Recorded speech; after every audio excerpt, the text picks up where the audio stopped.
Hey, welcome to my midlife crisis. This is Hairbrush Poetry Jam, and today I'm going to read for you a poem I wrote called Sacred. This poem is about a book that belongs to my husband that is a very old poetry book. And there's a very cool story about how he was given it, and a link to that is down below. And this book was carried by one of his uncles through World War II, so it has seen a lot.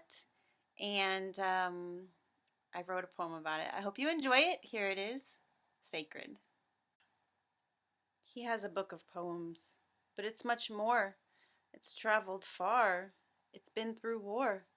Since the day it found him, throughout his life, he's moved house over 30 times, but never lost it, this sacred book, in spite of all the hits he took. He holds it dear within a drawer. The spine is cracked, the corners torn. For years it sat hiding from use, words locked tight and pages loose. And its long night in this locked drawer means these dear words were read no more. But here's the thing about old books. They don't care what hits they took. The words are there upon the page and can be seen at any age.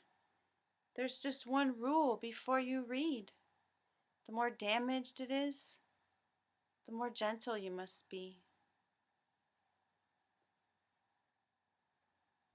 Okay, so as I mentioned, the poem is about a particular book that my husband keeps in a special place in his heart and in his office.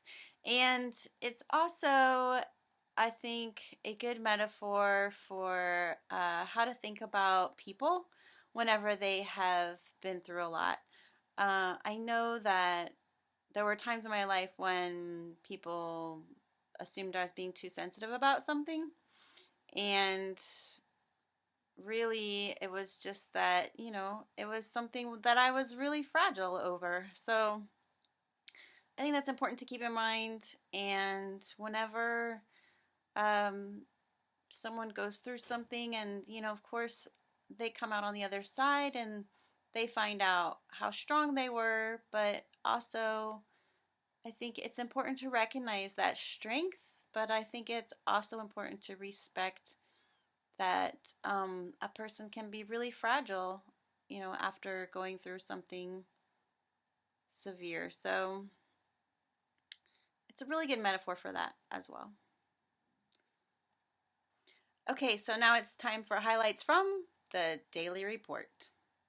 These are little bits from social media posts that I put on Facebook and Twitter throughout the week. Here we go. Keep petting Junie or she will smack you. It's a housework day. For the amount of time we spend working at home, there are shockingly few of these. In my day, we had to write our own MLA-style citations. When I was your age, I painted the exterior of the house. Permission to eat Easter candy granted. Okay, so there's only one thing left to do. I think like a scholar and spin like a baller, so hit the subscribe if you care what I holler, the bell and the like, and you'll show me some love. My jam is a poem, I don't ask for much because who needs a microphone? I have a hairbrush.